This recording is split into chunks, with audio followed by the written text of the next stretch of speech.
86వ కీర్తన 86వ కీర్తన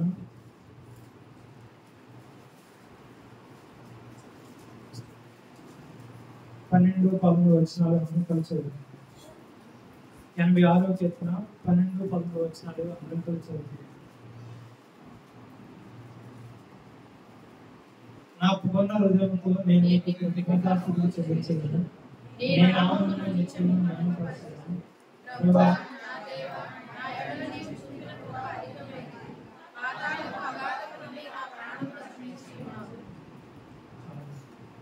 చదవన్న ఈ లేఖనంలో దావీదు యొక్క జీవిత అనుభవము, దావీదు ఆరాధిస్తున్న విధము ఈ లేఖనంలో మనకు కనిపిస్తా ఉంది. నా పూర్ణ హృదయంతో నేను నీకు కృతజ్ఞతాస్తుతులు చెల్లించగలను. నీ నామమును నిత్యము మహిమపరచుదును. కారణం ఏమిటి అంటే 13వ వచనం రాయబడింది, ప్రభువా నా దేవా నా ఎడల నీవు చూపిన కృప అధికమైనది. ఎలాంటి కృప దేవాది దేవుడు దావీదు ఎడల చూపినాడు, అలనాడు దావీదు ఎడల చూపాడు. నేడు మన ఎడల ఏ విధమైన కృప దేవుడు చూపినాడు ఈ లేఖనం ద్వారా మనం చూసినట్లయితే, నీవు చూపిన కృప అధికమైనది అన్నాడు. అంటే ఇది సామాన్యమైనది కాదు, ఈ కృప అధికమైనది.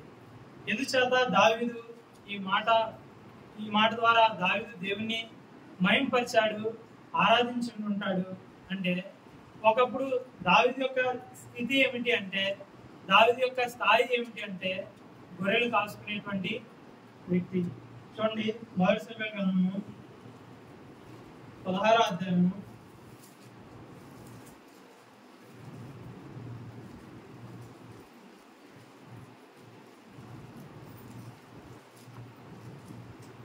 16వ అధ్యాయము 10వ వచనం నుంచి, యెషయి తన 7 కుమారులను సమూయేలు ఎదుటికి పిలువగా, సమూయేలు యెహోవా వీరిని కోరుకోలేదని చెప్పి, నీ కుమారులందరూ ఇక్కడ ఉన్నారని యెషయిని అడుగగా, అతడు ఇంకనూ కడసరి వాడున్నాడు, అయితే వాడు గొర్రెలను కాయించున్నాడని చెప్పాను. అందుకు సమూయేలు, నీవు వారిని పిలిపించుము, అతడు ఇక్కడికి వచ్చే వరకు మనం కూర్చుందామని యెషయితో చెప్పగా, అతడు వారిని పిలువనంపించి లోపలికి తోడుకుని వచ్చును. అతడు ఎర్రని వాడును, చక్కని నేత్రము గలవాడును, చూసినప్పుడు సుందరమైన వాడినై ఉండెను. అతడు రాగానే, నేను కోరుకున్నవాడు ఇతడే, నీవు లేచి వాడిని అభిషేకించుకొని యెహోవా సెలవీయగా. చూడండి, ఇక్కడ మొదటి కుమారుని యెషయి కుమారుల్లో మొదటి వాడిని పిలిచినాడు, రెండవ వాడిని పిలిచినాడు. అలాగిన అందరు కుమారుని పిలిచిన తర్వాత, సమూయేలు పిలిచిన తర్వాత ఎవరు కూడా ఏర్పరచబడిన వారు అందులో ఎవరు కూడా లేదు. అప్పుడు సమూయేలు, ఇంకను నీ కుమారులు అందరూ ఇక్కడ ఉన్నారని యెషయిని అడుగగా, అతడు ఇంకను కడసరి వాడు ఉన్నాడు. బహుశా సమూయేలు అనగా దేవుని యొక్క ప్రతినిధి ఇక్కడ ఇంకా నీ కుమారులు ఎవరైనా ఉన్నారా అని అడిగేంత వరకు ఎవరు గుర్తులేదు అంటే తండ్రికి దావీదు గుర్తులేదు. అందుకే దేవుడు లేఖనాలు సెలవిచ్చినాడు, స్త్రీ తన కడుపును పుట్టిన బిడ్డనైనా మరవచ్చు కానీ నేను నిన్ను మరువని విడువని ఎడబాయని గొప్ప దేవుడు మన దేవుడు.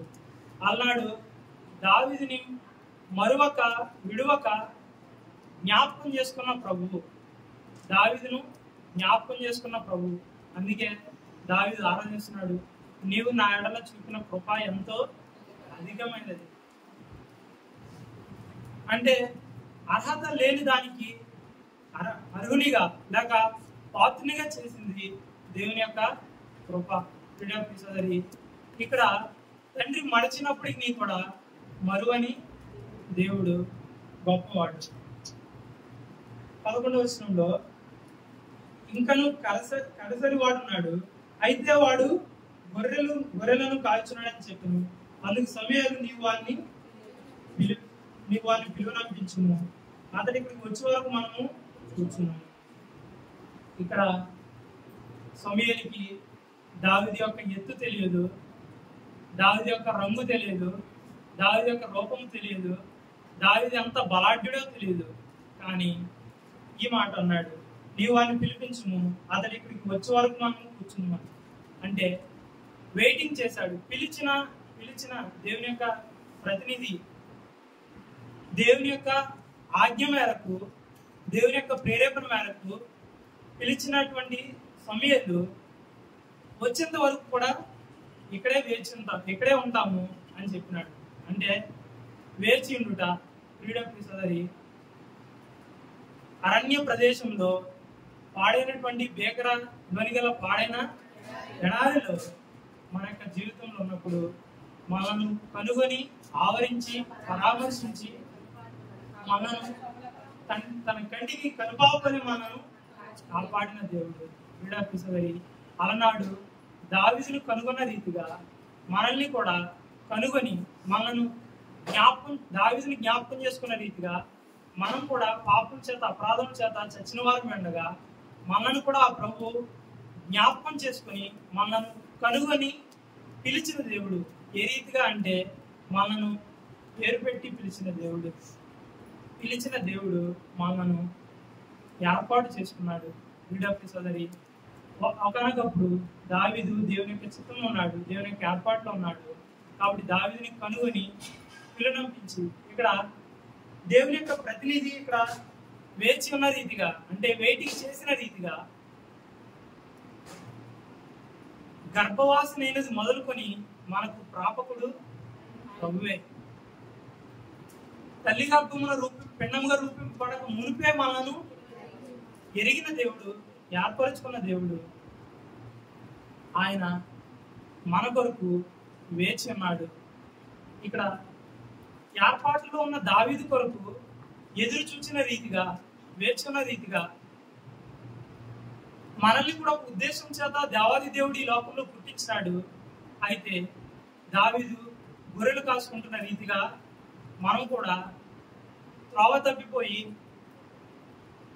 పాపములకు మన యొక్క పాదములు పరిగెత్తినవి, మన యొక్క హృదయ స్థితి అంతా కూడా పతనమైపోయింది, మన యొక్క జీవితం అంతా కూడా పాడైపోయింది. పాపంతో పతనమైపోయినటువంటి మన యొక్క బ్రతుకులను ఉద్ధరించడానికే, మన యొక్క జీవిత స్థితిని మార్చడానికి కొరకే దేవాది దేవుడు యేసుక్రీస్తు 2024 సంవత్సరాల పూర్వము ఈ లోకానికి తానే స్వయంగా శరీర ఆకారంతో ఈ లోకానికి వచ్చారు మన యొక్క బ్రతుకులను ఉద్ధరించడానికి. ఆయన మనల్ని ఒకనొకప్పుడు దావీదుని పిలువనంపించాడు, వేచి ఉన్నాడు. మనల్ని కూడా ఒకనొకప్పుడు పిలిచిన ప్రభు. ఎలాంటి పిలుపుతో ప్రభు మనల్ని పిలిచినాడు అంటే, మత్తయి సువార్తలో మనకు చాలా తెలిసిన లేఖనము, ప్రయాసపడి భారం మోసుకొంచున్న సమస్త జనులారా నా యొద్దకు రండి, నేను మీకు. ఈ పిలుపుతో ప్రభు మనను పిలిచినాడు. పిలవడం మాత్రమే కాక ఆ ప్రభు మన యొక్క పాపభారం అంతటిని కూడా ఆయన మోసినాడు. పాపభారం మోసుకొంచున్న సమస్త జనులారా నా యొద్దకు రండి, నేను మీకు విశ్రాంతిని కలుగజేస్తాన్న ప్రభు మనల్ని పిలిచి మనకు నెమ్మదిని, విశ్రాంతిని అనుగ్రహించినాడు. ప్రియ సోదరి, దావీదు యొక్క జీవిత స్థితి ఇక్కడ మార్చబడింది. 12వ వచనంలో, నేను కోరుకున్నవాడు ఇతడే, నీవు లేచి వాడిని అభిషేకించమని యెహోవా సెలవీయగా. నేను కోరుకున్నవాడు ఇతడే. బహుశా ఇక్కడ తన యొక్క అన్నలు, తన యొక్క సహోదరులు తృణీకరించుండొచ్చు, విసర్జించుండొచ్చు, తండ్రి తృణీకరించుండొచ్చు, విసర్జించుండొచ్చు. ఇక గొర్రెలు కాసుకోవడమే వీడి యొక్క బతికింతే అని అనుకుండొచ్చు. కానీ దేవాది దేవుని యొక్క ప్రణాళిక, ఆయన యొక్క ఉద్దేశము, ఆయన యొక్క సంకల్పము అత్యున్నతమైనది. కాబట్టి నేను కోరుకున్నవాడు ఇతడే. మనల్ని కూడా మనుషులు తృణీకరించిన, విసర్జించిన, ద్వేషించిన, దూషించిన, మరువని, విడువని, ఎడబాయని మనల్ని నిరంతరము జ్ఞాపకం చేసుకునే ప్రభు మనకున్నాడు. మనము లేఖలో రాబడింది, మనం దేన దశలో ఉన్నప్పుడు ఆయన మనలను జ్ఞాపకం చేసుకున్నాడు. దావీదును జ్ఞాపకం చేసుకున్న ప్రభు మనల్ని కూడా జ్ఞాపకం చేసుకుని మనల్ని కోరుకున్నాడు, మనల్ని ఏర్పాటు చేసుకున్నాడు. కాబట్టి మనము దావీదు వలె, నీవు నా ఎడల చూపిన కృప అధికమైనదంటూ ఆరాధించబద్రమైన మనకు తెలిసి లేకమే తీనవసరం లేదు. పాడి గొర్రెలను వెంబడించుట మాన్పించి అది ప్రభు పిలుచుకొని రాజుగా చేసినాడు. దావీదుని పిలుచుకొని ఏర్పాటులో ఉన్న దేవుని యొక్క చిత్తంలో ఉన్న దావీదుని పిలుచుకొని కోరుకొని రాజుగా చేసిన దేవుడు మనం కూడా పాపం చేత అపరాధం చేత చచ్చిన వారు ఉండగా మనల్ని కూడా పిలుచుకొని అలనాడైతే దావీదును రాజుగా చేసినాడు. నేడు మనల్ని అయితే రాజులైన యాజక సమూహంలో ఒకరిగా మనల్ని చేసినాడు. ఇటు అనుభవం కలిగి ఇటు ధన్యతను పొందిన ఇటు కృప పొందిన మనము ప్రభుని ఆరాధించబద్రమైన కీర్తన 86:12 ప్రకారంగా నా పూర్ణ హృదయముతో నేను నీకు కృతజ్ఞతాస్తుతులు చెల్లించదను, నీ నామమును నిత్యమును మహిమపరచెదను. 9వ కీర్తన మొదటి వచనం. నా పూర్ణ హృదయంతో నేను యెహోవాను స్తుతించెదను, యెహోవా నీ అద్భుత కార్యములన్నింటినీ నేను వివరించెదను. మౌనతుడా, నేను నిన్ను గురించి సంతోషించి హర్షించుచున్నాను, నీ నామమును కీర్తించెదను. కారణం ఏంటి? నా పూర్ణ హృదయంతో నేను యెహోవాను స్తుతించెదను, అద్భుత కార్యములన్నింటినీ కూడా వివరించెదను. కారణం ఏమిటి అంటే 13వ కీర్తన 5వ వచనం. 13వ కీర్తన 5వ వచనం అందరం కలిసి చదువుకున్నాం. నేనైతే నీ కృపను నమ్మికించున్నాను, నీ రక్షణ విషయమై నా హృదయం హర్షించుతున్నది. యెహోవా నాకు మహోపకారం చేస్తున్నాడు, నేను ఆయనను కీర్తించెదను.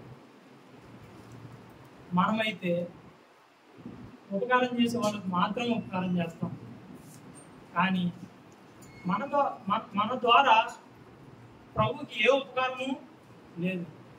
అయినప్పటికీ ప్రభు మన ఎడల మహోపకారాలు చేశాడు. దావీదు ఎడల మహోపకారాలు చేసిన దేవుడు మన ఎడల కూడా మహోపకారాలు చేశాడు.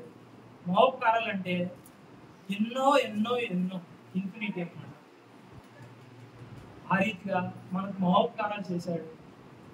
అందులో ఒకటి, నీ రక్షణ విషయమై నా హృదయము హర్షించుచున్నది. దావీదు యొక్క ఆనందానికి గల కారణము, దావీదు యొక్క సంతోషానికి గల కారణము, దావీదు పూర్ణ హృదయంతో దేవుణ్ణి స్తుతించడానికి, మహోన్నతులైన దేవుణ్ణి మహింపరచడానికి, మహోన్నతులైన దేవుణ్ణి గణపరచడానికి గల కారణము, నీ రక్షణ విషయమై నా హృదయము హర్షించుచున్నది. కాసు బంగారం సంపాదిస్తే మనకు పట్టణాన్ని సంతోషం, వడ్డాన్ని ఇంకా ఒక ఇల్లు కట్టుకుంటే ఇంకా సంతోషం అని భావిస్తాం, ఒక కారు కొనుక్కుంటే సంతోషం భావిస్తాం, బండి కొనుక్కుంటే సంతోషం అని భావిస్తాం, ఉద్యోగం వస్తే సంతోషం అని భావిస్తాం, చదువులో పాస్ అయితే సంతోషం అని భావిస్తాం. ఇవన్నీ లోకంలో ఒకటి. నిజమే, పరీక్షలో పాస్ అయితే ప్రభుని స్తుతిస్తాం, ఉద్యోగం వస్తే ప్రభుని స్తుతిస్తాం, జీతం పెరిగితే ప్రభుని స్తుతిస్తాం, ఉద్యోగం పర్మనెంట్ అయితే ప్రభుని స్తుతిస్తాం, లేక మరొకటి లోకంలో ఇల్లు కట్టుకుంటేనో, కారు కొనుక్కుంటేనో, ఆస్తి ఐశ్వర్యం సంపాదిస్తేనో, బంగారం సంపాదిస్తేనో, లేకపోతే బ్యాంకులో లక్షలు ఫిక్స్డ్ డిపాజిట్ చేసి సంతోషిస్తాం. దావీదు సంతోషము, దావీదు హర్షించడానికి కారణం అది కాదు. నీ రక్షణ విషయమే నా హృదయము హర్షించుచున్నది. ఇది ఎలాంటి రక్షణ అంటే, లోకంలో ఎంతో మంది వేలు లక్షల జీతాలు సెక్యూరిటీకి, ఎంతో మంది అధికారులు, ముఖ్యమంత్రులు, ప్రధానమంత్రులు, హోమ్ మినిస్టర్లు, సెంట్రల్ మినిస్టర్లు, ఎంతో మంది వాళ్ళకు పొరపాటున హార్ట్ అటాక్ వస్తే లక్షల జీతాలు ఇచ్చి ఎదురుగా పెట్టుకుంటున్న సెక్యూరిటీ గార్డ్ కానీ, లేకపోతే వాళ్ళకి ఎప్పుడు కూడా ఎస్కార్ట్ ఉంటుంది, అంబులెన్స్ ఉంటుంది, ఏది కూడా రక్షించలేదు. ఉగ్రత దినాన, మరణ సమయాన ఏది కూడా అక్కడికి రాదు, ఏది కూడా వాళ్ళను రక్షించలేదు. కానీ దావీదు పొందిన రక్షణ గొప్ప రక్షణ.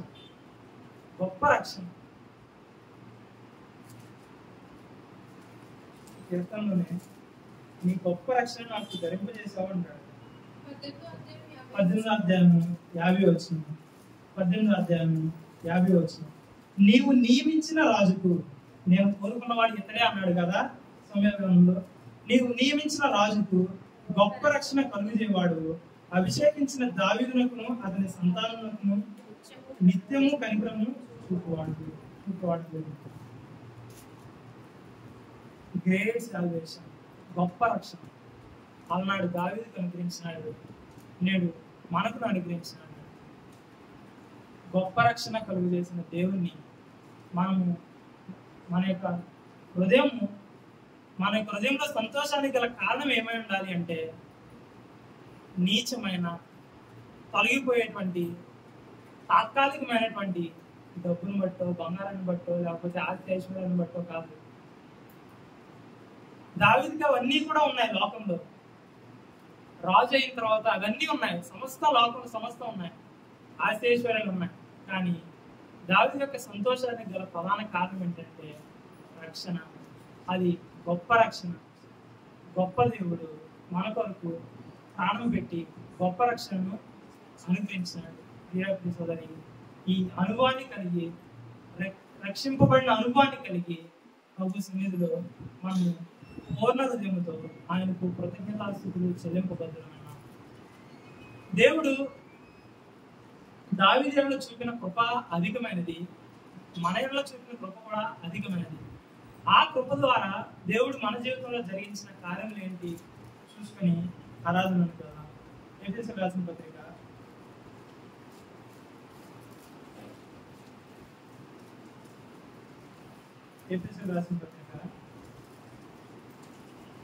1వ అధ్యాయం 7వ వచనం. అందరం కలిసి చదువుతున్నాం. ఎఫెసీయులకు రాసిన పత్రిక 1వ అధ్యాయం 7వ వచనం.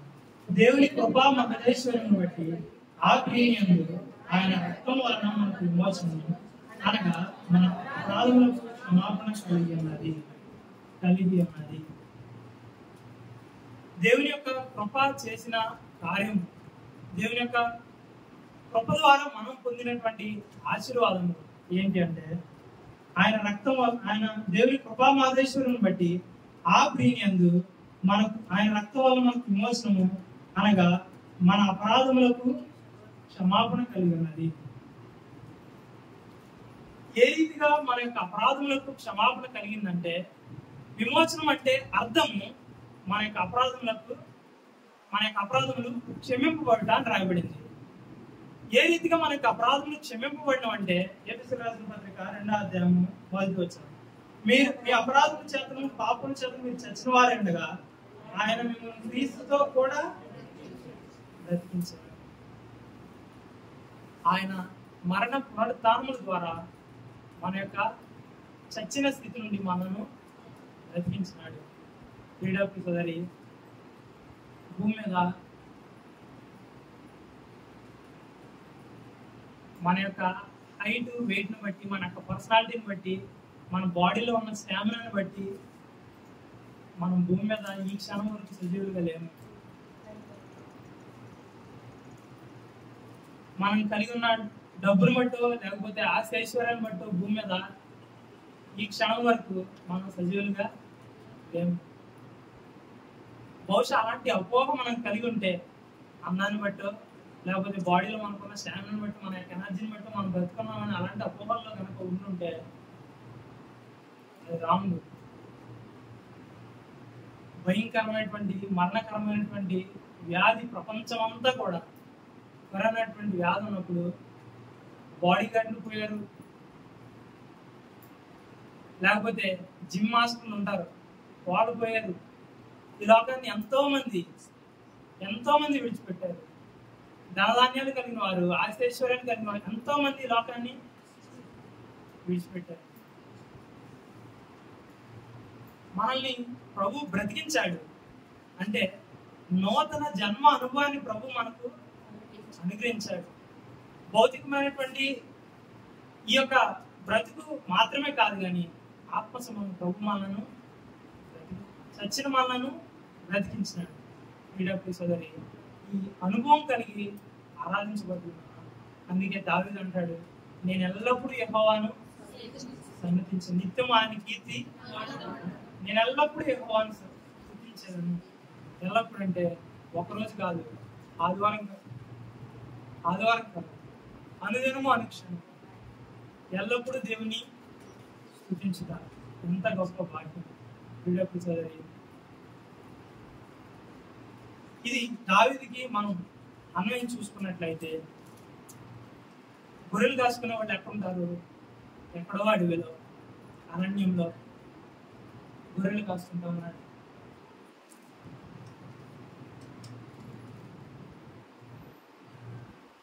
అడవిలో క్రూర మృగాలు ఉంటాయి, భయంకరమైనటువంటి క్రూర మృగాలు ఉంటాయి. ఏ క్షణానైనా, రాత్రో పగలో ఏ క్షణానైనా దావీదుని చంపివేయవచ్చు, ఏ మృగమైన దావీదుని చంపివేయవచ్చు.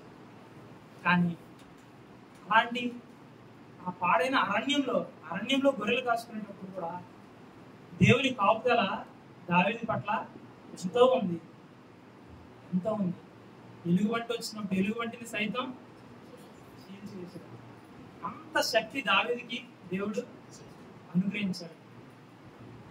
అరణ్యంలో గొర్రెలు కాసుకుంటున్నటువంటి దావీదుని బ్రతికించిన దేవుడు ఈ లోకమనే అరణ్యంలో, పాపలోకంలో ఉన్న మనమును పాపముల చేత, అపరాధముల చేత చచ్చిన వారమై ఉండగా మనల్ని క్రీస్తు ఆయన యొక్క మరణ పునరుత్థానం ద్వారా బ్రతికించినాడు. కాబట్టి ఈ నూతన జన్మ అనుభవాన్ని కలిగి మనం ప్రభుని ఆరాధించబోతున్నాం.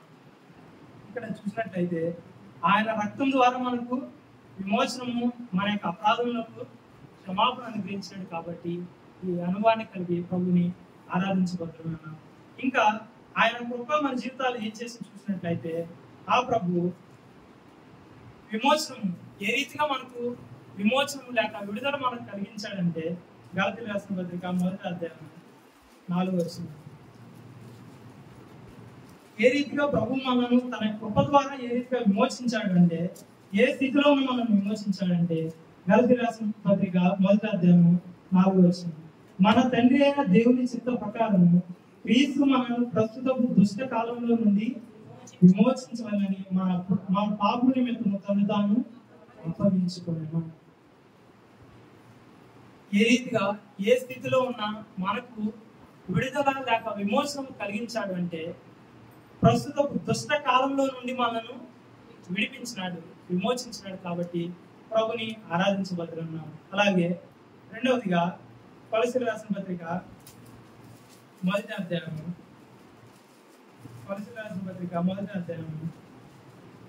13-14 వచనాలు. ఆయన మనను అంధకార సంబంధమైన అధికారుల నుండి విడుదల చేసి తాను ప్రేమించిన తన కుమారుని యొక్క రాజ్య నివాసులుగా చేసింది. ఆ కుమారుని యందు మనకు విమోచనము, అనగా మన పాపలకు క్షమాపణ కలుగుతున్నది. అంధకార సంబంధమైన అధికారముల నుండి మనను విడుదల చేసినాడు, లేక విమోచించి తన యొక్క రాజ్య నివాసులుగా, తన యొక్క కుమారుడైన యేసుక్రీస్తు వారి యొక్క రాజ్య నివాసులుగా మనము చేసినాడు. కాబట్టి మనము ప్రభుని ఆరాధించబడుతున్నాము. అలాగనే 1 పేతురు రాసిన పత్రిక 1వ అధ్యాయము, పేతురు రాసిన 1వ పత్రిక 1వ అధ్యాయము 18వ వచనం. మీ పితృ పారంపర్యమైన మీ వ్యర్థ ప్రవర్తనను విడిచిపెట్టినట్టుగా వెండి బంగారం వంటి క్షయవస్తువుల చేత మీరు విమోచింపబడలేదు, కానీ అమూల్యమైన రక్తము చేత, అనగా నిర్దోషము నిష్కలంకము గొర్రెపిల్ల వంటి క్రీస్తు రక్తము చేత విమోచింపబడతారని మీరు ఎదుగురు కదా. ఏ విధమైనటువంటి విడుదల ప్రభు మనకు అనుగ్రహించాడు అంటే, ఏ రీతిగా ప్రభు మనం విమోచించాడు అంటే, ఆయన అమూల్యమైన ప్రశస్తమైన రక్తం ద్వారా మనను విమోచించాడు. ఏ స్థితిలో ఉండగా విమోచించాడంటే, పితృ పారంపర్యమైనటువంటి వ్యర్థ ప్రవర్తన మనము కలిగి ఉన్నాం. నిజమే, ఒకప్పుడు లేఖనం రాయబడింది, ఒకప్పుడు నిజమునకు దేవుళ్ళు కాని వాటికి మీరు దాసులై ఉంటుంది. చూడండి, ఎఫెసీయులకు రాసిన పత్రికలో అనుకుంటా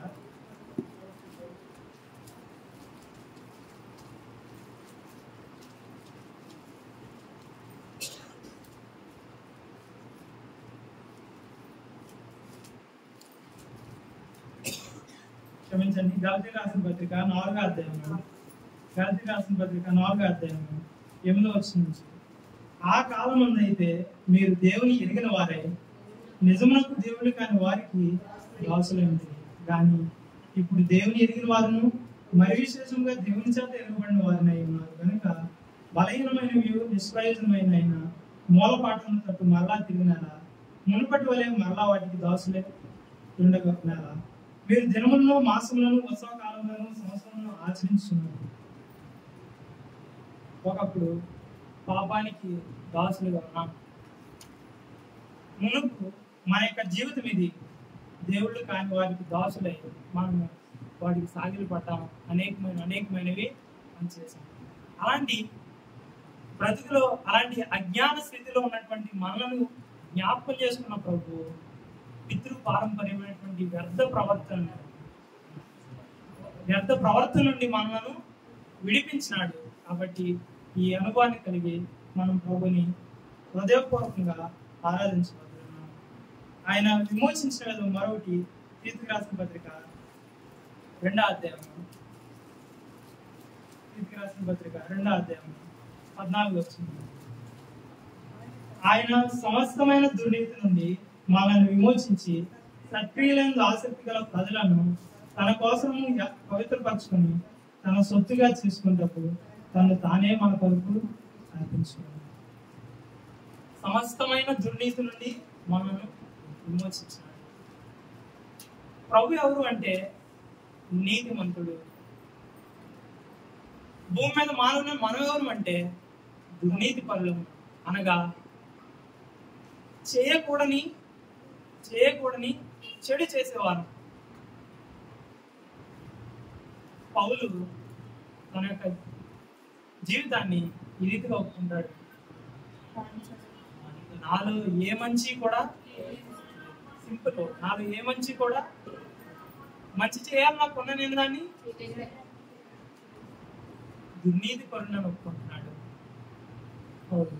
ప్రియుడపు సోదరి, భూమి మీద దుర్నీతి పరులమైన మనల్ని రక్షించిన కొరకే, సమస్త దుర్నీతి నుండి మనల్ని విడిపించిన కొరకే ఇక్కడ రాయబడింది.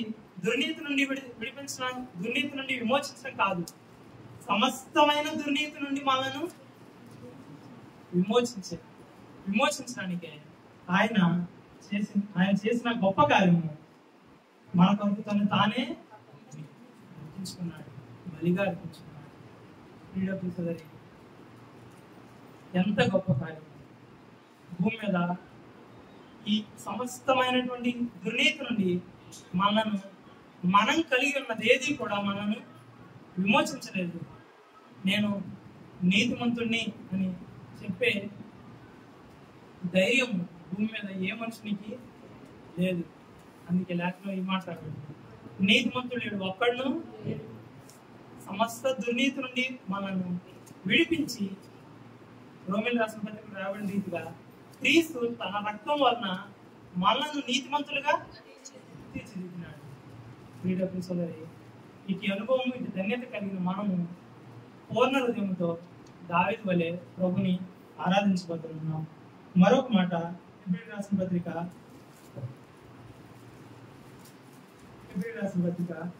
2వ అధ్యాయం 14-15 వచనాలు. హెబ్రీయులకు రాసిన పత్రిక 2వ అధ్యాయం 14-15 వచనాలు. కాబట్టి ఆ పిల్లలు రక్త మాంసములు గలవారైనందున ఆ ప్రకారమే మరణం యొక్క బలం గల వారిని, అనగా అపవాదిని మరణము ద్వారా నశింపజేయుటకును, జీవిత కాలమంతి మరణ భయం చేత దాస్యములకు లోబడిన వారిని విడిపించటకును ఆయన కూడా రక్త మాంసములలో పాల్గొన్నాడు. మరణము ద్వారా అపవాదిని మరణం ద్వారా నశింపజేయటానికి, జీవిత కాలమంతి మరణ భయం చేత దాస్యములకు లోబడిన వారిని విడిపించటకును ఆయన కూడా రక్త మాంసంలో మరణ భయం నుండి మనను విడిపించినాడు. ప్రియుడపు సోదరి, ఇది మరణ భయం అనేది వయసుతో సంబంధం లా. వృద్ధాప్యంలో ఉన్న వారు సైతము మరణానికి భయపడతారు. ఈ మరణ భయం ఉన్నవాడని లేదు, పేదవాడని లేదు, ఉద్యోగస్తులని లేదు, ఉద్యోగం లేనివారని లేదు, విద్యావంతులని లేదు, విద్యా విహీనులని లేదు, ఏ భేదం లేదు. మరణ భయం అనేది భూమి మీద సమస్త మానవాళికి ఉన్నది. ఇక్కడ కూర్చున్న మనకు మరణ భయం లేదా అంటే లేదు, మనకు ధైర్యం ఉంది. ఇది ఎలాంటి ధైర్యం అంటే మనం ఈ లోకాన్ని విడిచిపెట్టినా కూడా దేవుని చూస్తాం, దేవునితో యుగాలు జీవిస్తాం అనేటువంటి శుభప్రదమైనటువంటి గొప్ప నిరీక్షణ మనకు ఉంది. కాబట్టి మనకు మరణ భయం లేదు. భయంకరమైనటువంటి కరోనా దినాల్లో ఎంతో మంది తల్లి కుమారుని చూడడం సాధ్యం కాని, కుమారుడు తల్లిదండ్రులను చూడడానికి సాధ్యం కాని దినాలు అవి. గదిలోనికి ఒకరికి పాజిటివ్ వచ్చిందంటే ఆ గదిలోనికి వెళ్ళడానికి, వాళ్ళకి ఆహారం అందించడం భయం, వాళ్ళకి మందులు అందించడం గాలి ద్వారా, ఆ గదిలోకి గాలి ద్వారా వచ్చేస్తుంది. మరణకరమైనటువంటి మరణ భయం మానవులను వెంటాడింది. అయితే ఎంతో మంది, కొన్ని లక్షల మంది ప్రపంచం అంతట్లో కూడా ఎంతో మంది ఈ లోకాన్ని విడిచిపెట్టారు. ఇప్పుడు నన్ను క్షమించండి, లోపల మాట ఏంటో తెలుసా? ఎవరైనా వృద్ధాప్యంలో ఒక 70 ఏళ్ళు 80 ఏళ్ళు వయసు కలిగిన వారు ఎవరు ఉన్నారనుకోండి, కరోనా జయించేసింది ఈ ముసలామె. ఇక్కడ కూర్చొని మనకు కూడా అనేక మంది కరోనాను జయించాం, అది కాదు.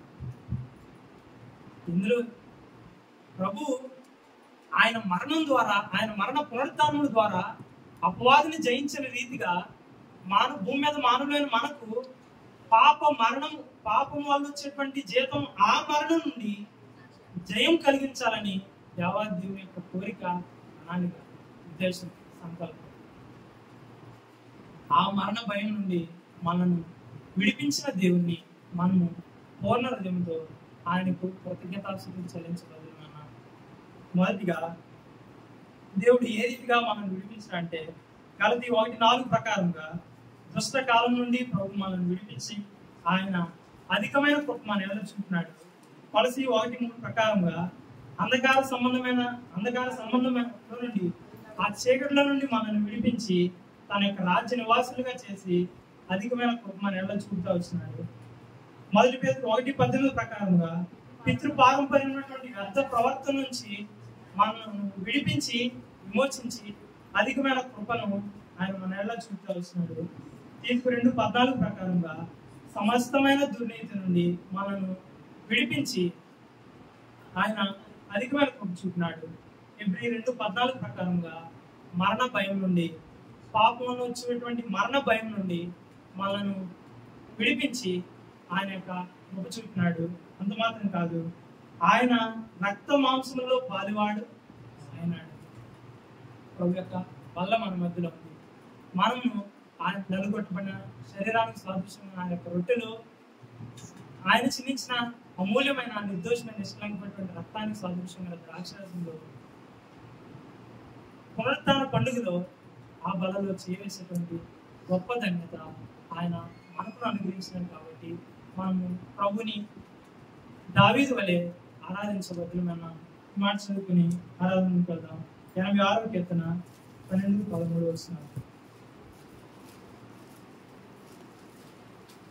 నా పూర్ణ హృదయంతో నేను నీకు కృతజ్ఞతాస్తుతులు చెల్లించను, నీ నామము నిత్యం మహిమపరచను. ప్రభువా నా దేవా, నా ఎడల నీవు చూపిన కృప అధికమైనది, పాతాళ పగాల నుండి నా ప్రాణము తప్పించున్నావు. అధికమైన కృప ఒకానొకప్పుడు దావీదు ఎడల చూపినాడు, నేను మన ఎడల చూపినాడు. ఇంకా మరణ భయం నుండి విడుదల పొందిన అనుభవం, సమస్త దుర్నీతి నుండి విడుదల పొందిన అనుభవం, పితృ పారంపర్యమైనటువంటి వ్యర్థ ప్రవర్తన నుండి విడుదల పొందిన అనుభవం ఎవరికైనా లేనట్లయితే, అంధకార సంబంధమైనటువంటి ఆ చీకటిలో నుండి విడుదల పొందిన అనుభవం ఇక్కడ కూర్చున్న వాళ్ళు ఎవరికైనా లేనట్లయితే, దేవాదేవుడు ఈ అనుభవం ఇట్టి కృప నీకు నాకు అనుగ్రహించడానికే ఆయన రక్తమాంసంలో పాల్పడేయాడు. కలువరి శిలువలో అమూల్యమైన, నిర్దోషమైన, నిష్కలంకమైన రక్తాన్ని దారులుగా ఆఖరి బొట్టు వరకు, శిరస్సు నుంచి అరికాల వరకు నీ కొరకు నా కొరకే చెల్లించినాడు. ఆయన కాల్చిన అమూల్యమైన ప్రశస్తమైన రక్తము నేను నా పాపను కడగడానికి సిద్ధంగా ఉన్నది. ఇప్పుడు కూర్చున్నవాడు ఇంకా ఈ అనుభవం ఎవరికైనా లేనట్లయితే, నేను పాపిని నోడుతోకొని హృదయమందు విశ్వసిస్తే ఆయన ఈ అనుభవాన్ని, ఈ ధన్యతను, ఈ కృపను నీకు తెలియజేయాలని తీసుకుంటున్నాను. దేవుడి కొద్ది మాట మా హృదయానికి ఆశించింది. ఎన్నెన్నో